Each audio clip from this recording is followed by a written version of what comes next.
So now on the Innovation Show, it's an honor to welcome Andrea Wade, CEO and founder of Opening.io. Welcome to the show, Andrea. Thank you so much. Hi, everyone. So let's go into your background because you have a really interesting background, and we have Andrew Melchior also on the show. And I just found the two of you guys really interesting in that your diverse backgrounds, where you have almost like a traditional media element to your whole mix. And Andrew was the same with music, and that was his kind of founding element. But technology mixed with that founding element led to Mm, something beautiful. And we see this constantly with founders. So it'd be great to hear your story, Andrea. where do I start? It's a long story. But basically, yeah, my background is pretty much in everything from journalism to music as well. So I organized really big festivals back in Transylvania where we had artists coming from all over the world.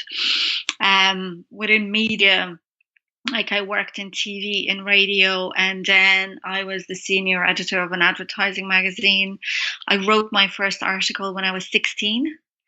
I organized my first event ever when I was 11, and all the neighborhood kids came, and it was some kind of a fashion show, which is weird because I'm not into fashion, but for some reason, that's the first thing that I did. You just smelled the money, Andrea. Even at I that age.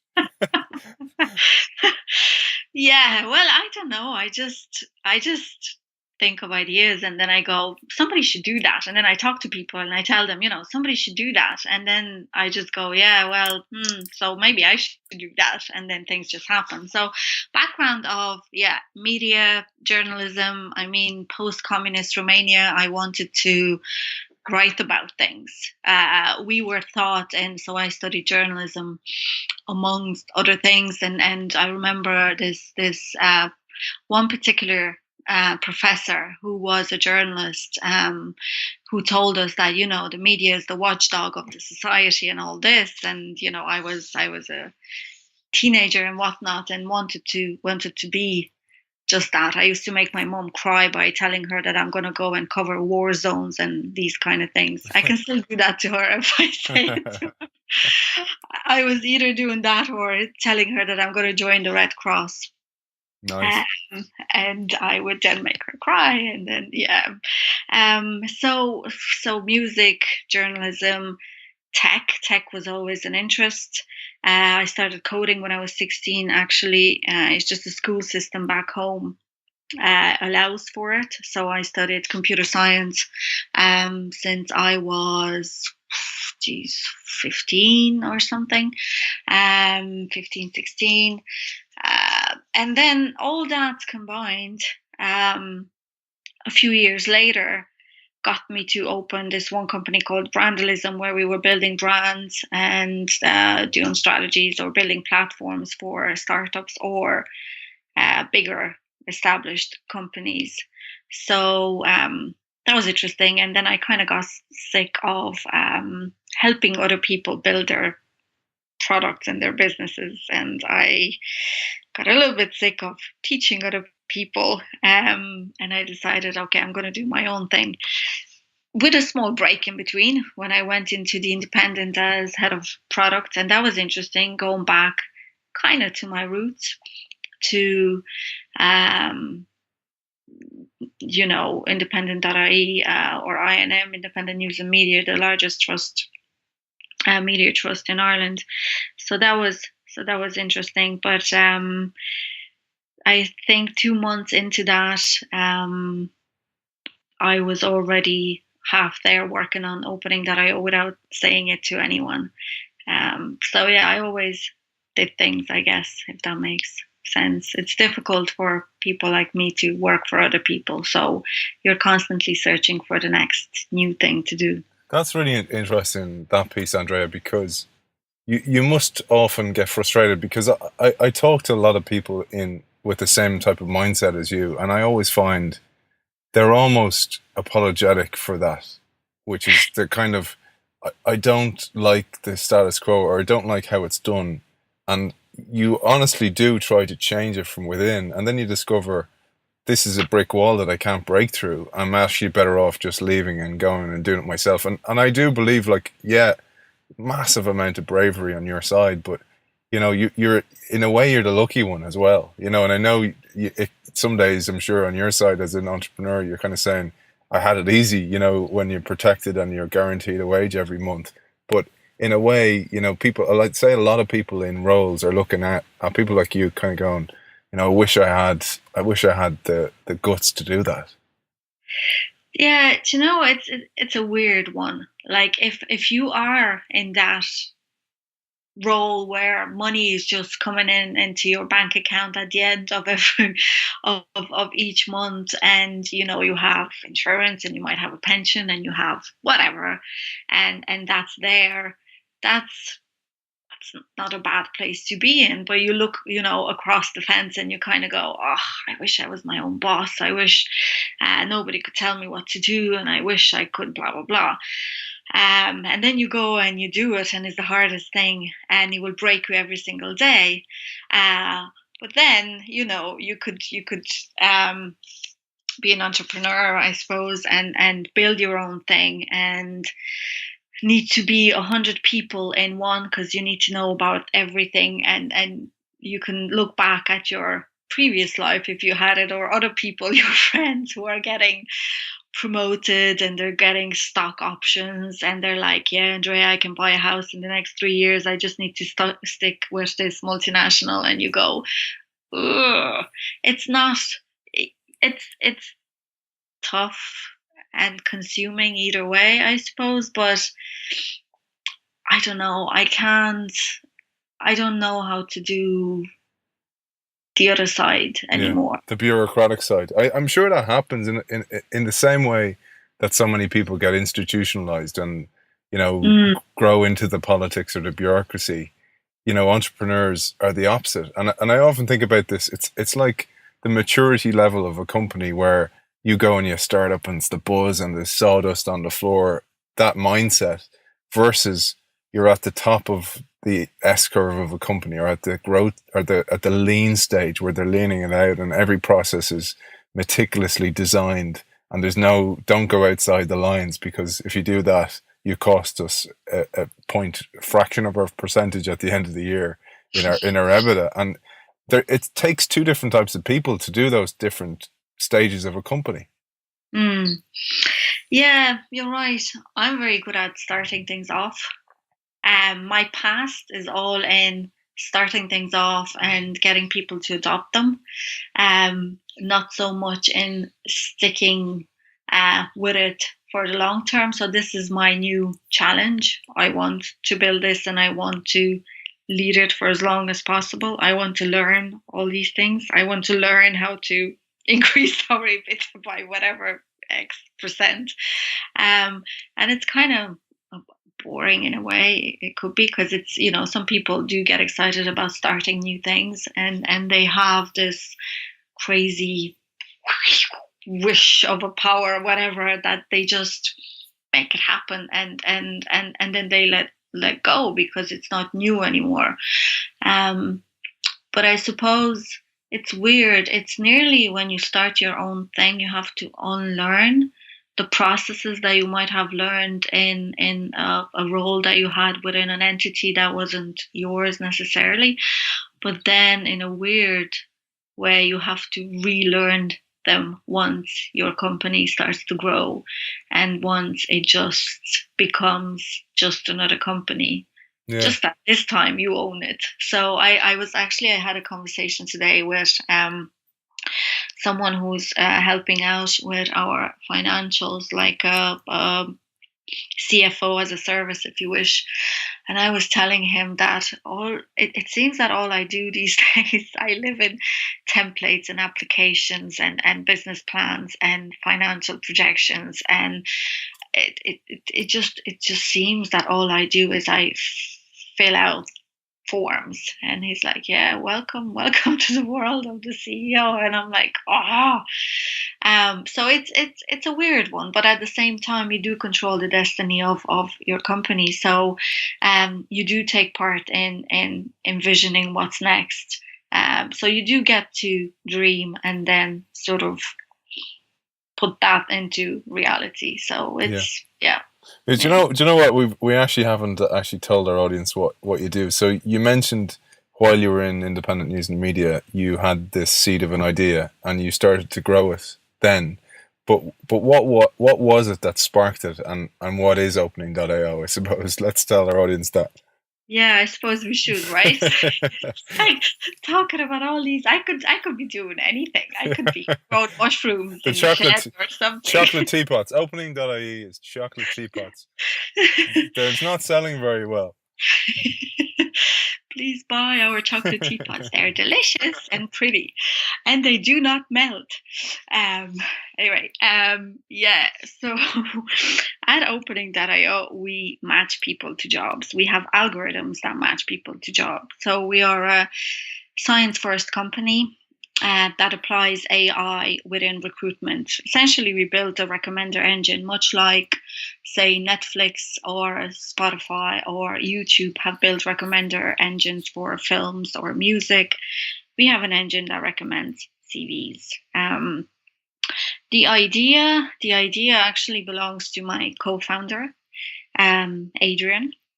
Adrian and I were talking for a long time. He moved here, so I've been here 15 years, but I'm from Transylvania, Romania, from a town called Brasov, and Adrian is from there as well. And he came here about 4 years ago, but we know each other since we were teenagers.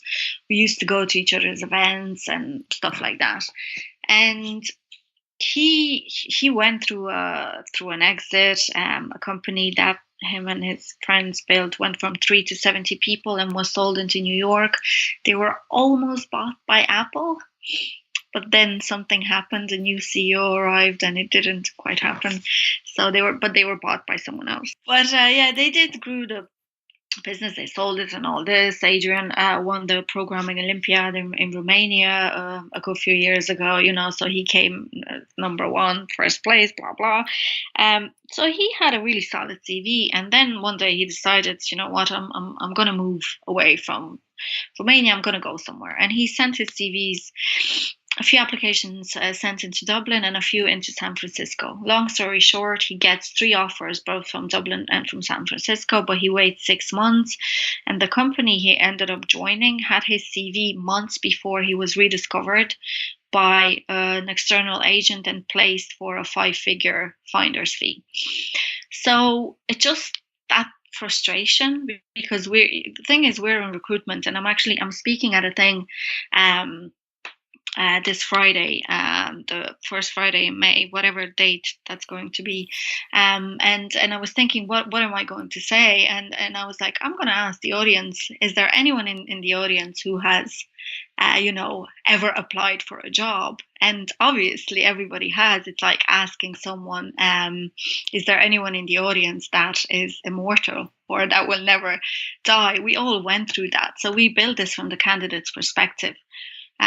Finding, once you're looking for employment, it's one of the most stressful times in your life ever. It's like moving or worse or something.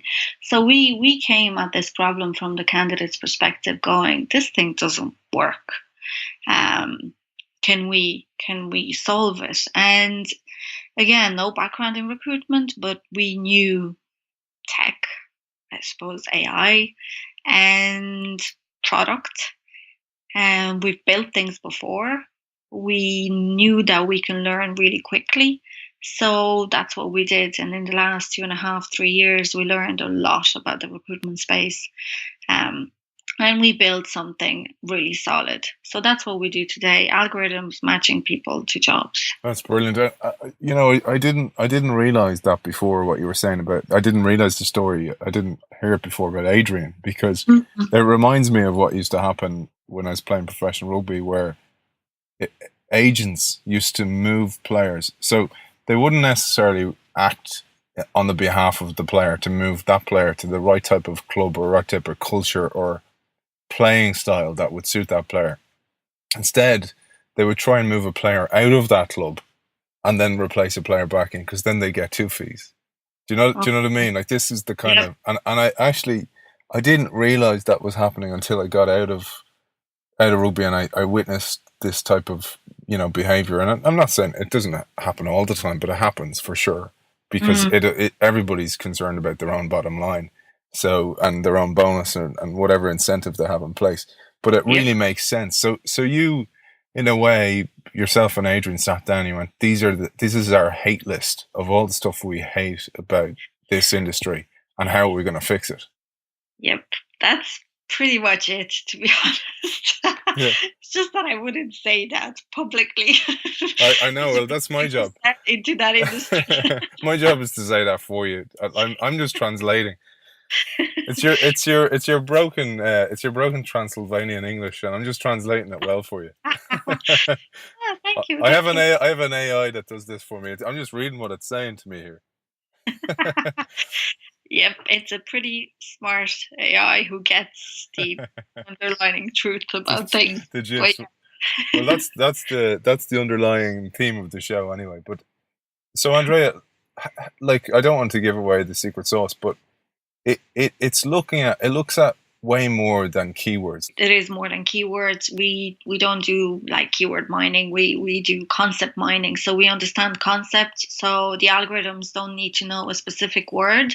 They will understand what you're trying to find, what you're talking about. So it's like if you would be looking for a sun holiday and you don't have to write down sun holiday, you could write down beach and palm tree or something, and we will figure out that that's what you want. So that's kind of how it works. But then, yeah, we do look at external data points.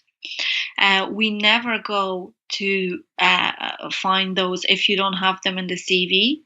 We care deeply about privacy, so we have a very strong stance on that, and data protection and all that. So um, but if you do have a GitHub link in your CV, we go and we mine your GitHub and we take samples of your code and we pull them into your profile and we take into account the languages that you know and so on. We take screenshots of your portfolio. So we do a lot of that, and that is actually the bulk of work for the second half of the year.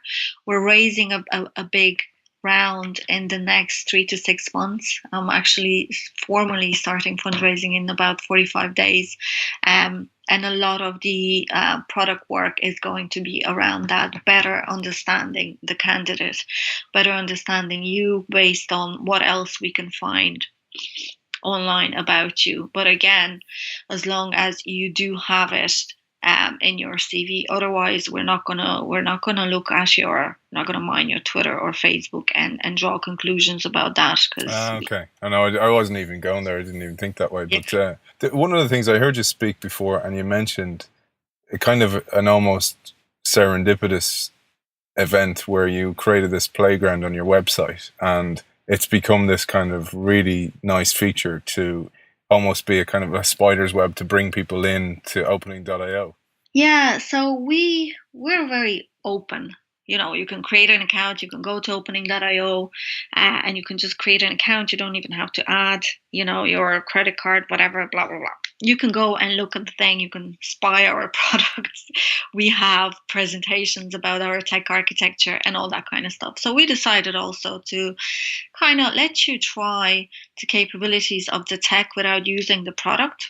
So we created this thing called the playground where you can go upload your CV, pull in a job description, and see how you match against it. And we'll give you salary predictions for Ireland right now.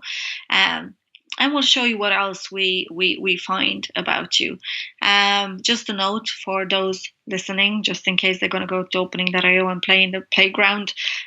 We haven't updated it with the new tech in the last, I think, 3 or 4 months, and since then we had two major upgrades. So it's on the to-do list to upgrade the playground, but it's been quite a cool feature that got people to get in there and play with the tech for some of them lost in there for half an hour or more. People that we've never met saying, why does LinkedIn does not have this tech? People tweeting, copying the link to the playground, and tying in investors and media, going, this is really cool, this is incredible. So we think it's good to be open, and Yeah. it's to, yeah, that's, Because you're a prolific blogger as well. I've read some of your blogs and they're fantastic, and it's a great way to again kind of be this spider's web to bring in people who of like mindedness or similar interests to kind of connect them with yourself. But I thought that when I heard you talking about the playground and I checked it out, this was a couple of months back. I thought this is another great way. You know, you don't have to. It doesn't have to be blogging because some people will go, well, I'm not very creative or I'm not a great writer, but they could do things like this or create something on GitHub or give something away for free or do a pro bono project. I just thought that was a really interesting way. And it wasn't designed that way from what I believe, but it just so happened that by doing it, something happened. yeah, no, absolutely. And we're fans of good design. We're fans of playing with stuff. Adrian, for example, he used to organize. So back in Romania 15 years ago, um, and back 15 years ago, kind of in many other countries, there was this thing about the demo scene. So there were demo scenes everywhere, and you would develop music or games or whatever.